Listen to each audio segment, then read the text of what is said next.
To D&D players, what's the best moment you've had in a game? Part 3.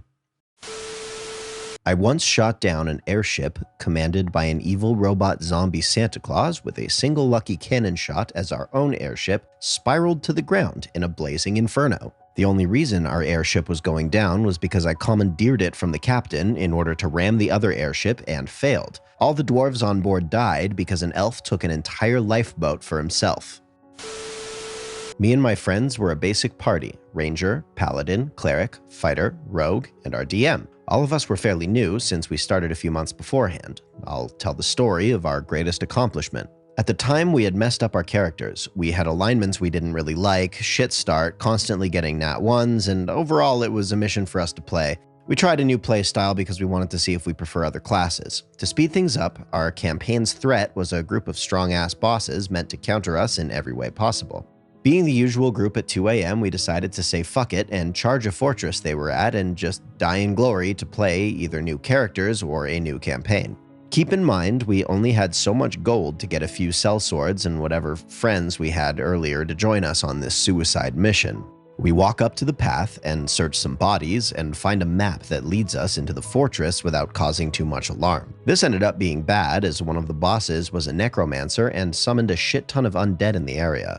Somehow, we managed to one-shot most of them and ganged up on the few that were left. Our rogue found a spot to MGS our way into the main chambers, and we did so while being relatively quiet. Keep in mind that we have around 15 people trying to sneak around, and it somehow worked out. Next step was to get into the armory and see if we could get explosives to wipe out most of the enemies in the area. We expected to get our usual nat 1 and die to an army of soldiers. Instead, we get a 20 and make it there and find a stockpile of anything that can cause a large hole in the wall. The paladin suggested to arm the floor beneath the fortress and blow it to hell. So we make our way back to the way we came in, arming the explosives on the way and having our sellswords dig around to plant some more. We then had to run back outside to not get caught in the blast. At this point, you can tell we want to live now. We didn't have any way to light the bombs until I, Ranger, light one of my arrows with some clothing on fire and just barely made the shot, then boom. That entire fortress went down and exposed where the campaign threat was. We fight these bosses for a good half hour with our PCs dealing with the bosses and the NPCs dealing with the other threats. After the end of the fight, the bosses were on the ground, which we then executed them. We stood over the rubble of a fortress where our threat was dead in front of us. To say that we were happy is an understatement. That campaign didn't last too much longer, probably about a few more sessions, as we only had to wrap our story in a good conclusion. This is probably the one moment in D&D I'll think of when I get shit rolls just to have some hope to pull off something like this once more. TLDR, party tries to die in a suicide mission, ends up lucking out and bringing down a fortress and killing our campaign bosses. The very first game I played was with a couple friends and with my dad as DM. There was a snake farm. We went out to catch the guy who was running the farm. I asked him why he had a snake farm. Well, it's a profitable business. I'm the only one doing it. We killed him. Played a lot in college. Quick highlights. Had a CN bard everyone hated, but they couldn't get by without him. We had a mage that argued with him constantly. After hauling in some loot, was trying to ID some magic items. One was a cloak. Mage claimed ownership of it if it was protection. Made the roll, recognized as Clock of Poison. Smiled and handed it to him. No more mage. Also played a Kung Fu cleric, long story, who, thanks to a pair of perfect dice rolls, knocked a dragon unconscious with one kick. Because D&D. Best was getting to play for a couple hours at a con with Gary Gygax as our DM. Nice guy. Played very little, but was the DM of a stock campaign. In an eating hall in a dungeon, players listen to a door and work out if there are enemies behind it. They also work out the door opens outwards, so they prop a table up as cover and all hide behind it. Open the door, the archer pops his head up to look and is immediately criticaled right in the head and drops down to like -1 hit point and has to be maintained. The barbarian player hops the table, runs up this hallway and doesn't get hit at all, and in a single 2-attack move decapitates both goblins. The barbarian had not hit a single enemy all campaign because he missed so much. Was like something out of a movie. Haha. Our DM is awesome, and this has led to a variety of best moments. I'll list just a few. First, after having failed to convince the elders of my tribe that I was the new god of the volcano that we all worshipped while flying away, I rolled a nat 20 to have the volcano rumble, saying I'll be back. Yep, I actually was the new god of the volcano, having took it over from the old guy shortly before. That one was just satisfying. Same campaign. We introduced the technology of giant crossbow bolts enchanted with launch bolt to a city-state in order for military support. These were huge crossbow bolts that could launch themselves without needing a crossbow. Basically guided missiles, but without the explosives and very cheap and easy to make if you had an enchanter. This city-state would, over the course of several campaigns, use the bolts of Launch Bolt to become the most powerful nation in the world. Another campaign, same world, using a variety of magical artifacts, I had conjured up a giant direwolf and another party member had turned into a badger. The badger, for as yet unknown reasons, attempted to mate with the direwolf and was subsequently squished by the wolf rolling over him. Luckily, we had some wine of resurrection, but due to a misunderstanding, the PC with the wine drank it instead of pouring it on the squished badger. Easily fixed, though, the PC puked the wine all over the badger. It worked somehow, and we regained our party member. One slightly flat, pukey-smelling badger. Oh yeah, the badger was the bard, too.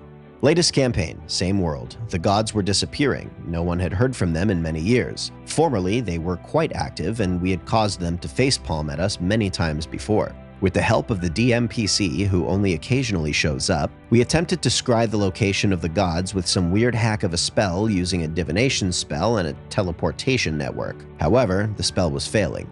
Not enough power. So, in order to put more power into the spell, I cast Scorching Ray into the center of the teleportation circle we were hacking. Hey, damage equals power, right? This set the room on fire, detonating the spell, killing our ally, but more importantly than that, which we only learned later, actually delivering the coup de grace to the gods we were searching for, who were being held prisoner by a mage guild in sort of a quasi-dead state.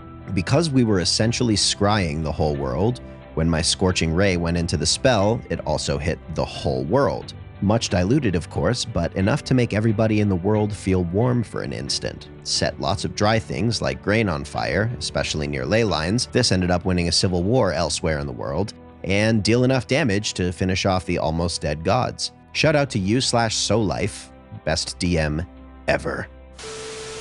This happened 15 years ago and nothing has yet to come close to it yet. So to set this up, my friend Steve was the DM. The important thing to remember about Steve is that he's a dick, the kind of guy who if you didn't spell out every little detail of an action, he would find the loophole and stab you through it. We were a couple of months into the game, and this was our second night clearing out an abandoned castle. We were working our way into the dungeon, and upon opening the door, we found spiders. Like a lot of spiders. Like the kind and quantity of spiders I imagine hide in every coat closet in Australia. Knowing we are totally fucked, we start to run with the arachnid horde hot on our tail. We fail a knowledge check and take a wrong turn, leading us away from the exit and trapping us in the dining hall. Cornered and with the eight-legged swarm advancing on us, everyone in the group starts looking for anything we can do. My buddy Dan, looking through his inventory sheet, remembers the summoning wand that he had and shouts at the table, "I summon warriors!" Steve goes quiet for a minute and asks, "Is that all? Just warriors?" Dan gets a concerned look, but nods and rolls to see if the spell is a success. It is. Steve begins to roll dice in silence. This goes on for a couple of minutes, too. Just the sound of dice clattering and all of us waiting to hear our fates. Finally, Steve looks up and begins to speak. A rift as black as night opens at the side of the hall. Thrown through it are 6 men in gray uniforms, stumble through. They are equipped with oddly shaped black tubes and begin shouting in a language you cannot comprehend. Our group was suddenly caught in a Mexican standoff with spiders and a squad of SS stormtroopers. Immediately panic and open fire, but all 4 of them go down in a hail of MP40 bullets and grenades. With the entire party being dead, we restarted the campaign from the perspective of the 4 surviving Germans as they fought to make their way back to their own time. Playing a double agent and killing nearly all of my party, and then succeeding in preventing the paladin from completing the quest by revealing I worked for the bad guy and got him so enraged he ended up hunting me down instead of completing the quest. So my DM was running a time-based quest. He also wanted someone to sabotage the party and see if they could prevent the party from succeeding. Failure meant 3 kingdoms would go to war and chaos would spread. He asked me to play the character. It was my job to do whatever I could do to stop the party. Through the next few weeks, I was able to get all but one of the party killed through misdirection, poisons, tricks, and other matters. It took some time. The only one I had a hard time with was the paladin in the end, and in one last move to prevent the paladin from completing the quest, I revealed myself to him and did the whole bad guy monologue. It was actually funny to do it too, and see at least 3 veteran players who have been doing this for 30 years actually stunned into silence. The DM then made the paladin make a will roll. He failed his will roll by 1 point and ended up being forced to chase me to the other end of the game world, thus abandoning the quest. He did end up killing me, but his pursuit of me essentially caused a mission failure, and the game world was now embroiled in the start of a massive war. Hey, thank you for watching. If you like or hate what we're doing, or you have a story you want to share with us, please let us know with your comments. We're just sort of figuring it out as we go, so feel free to help us improve the channel. Or not. Whatever. It's a free country. You can do what you want.